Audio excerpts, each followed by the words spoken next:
Hello, Zoe? Hello? Dad? Dad, pwede ba tayong mag-dinner mamaya? Dinner? Tayong dalawa? Oo. Just the two of us. If okay lang sa'yo. Okay lang naman. Sige. Is there anything you want to talk to me about? Gusto ko lang pag-usapan yung about us. Gusto ko sanang magka-ayos tayo eh. Before your wedding. Before my wedding, okay. Di ba mas maganda kung kasama si Lynette?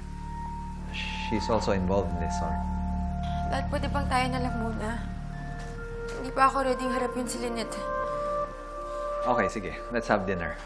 There's also something I want to talk to you about. About what? Mamaya na natin pag-usapan, okay? Okay, see you. I'll see you.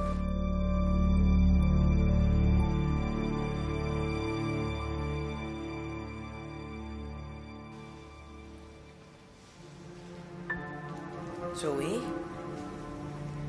You look really bothered habang kausap mo yung daddy mo. Is there anything that you'd like to share? Kaya ipapaalala ko lang sa'yo na huwag mong sabihin kahit kanino ang usapan natin.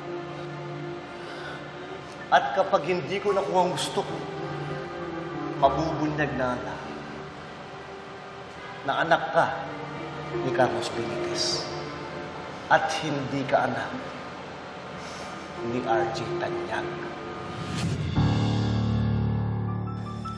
Nothing. I have to go.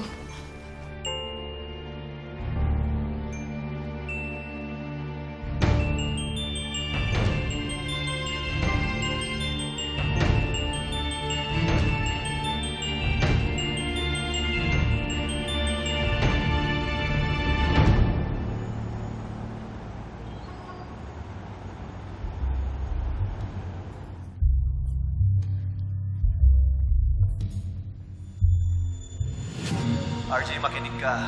Hindi mo anak si Zoe.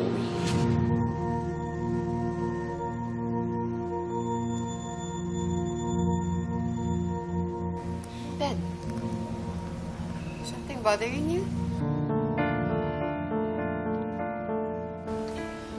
Di ko alam kung dapat ba sabihin ko to sa'yo, Ju. Pero may tumawag kasi sa akin na lalaki kanina. Kaboses ni Carlos. Sabi niya, hindi raw kita anak. And why are you telling me this? Wait. Naniniwala ka sa kanya? O bakit di ka makasagot? So naniniwala ka sa tumawag sa'yo? Dad, anak mo ko. Anak niyo ko ni Mami. Zoe, wala namang sinasabi na naniniwala ako sa taong yun. Yes, anak kita. I'm sorry I had to bring this up during dinner. Pero hindi naman ako naniniwala sa kanya.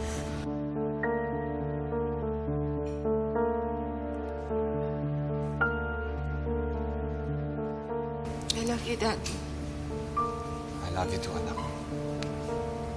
I'm sorry if I made you sad. Mag-order ka na. I'll just go to the restroom, okay?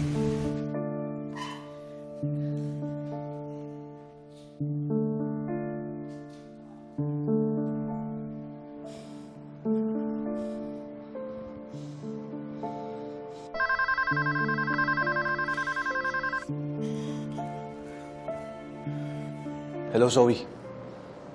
Ano? Nasa restaurant na ba kayo? Kasama na ba tatay mo? Bakit ayaw mo sumagot? Huling tanong, Zoe. Kasama mo na ba si RJ o hindi?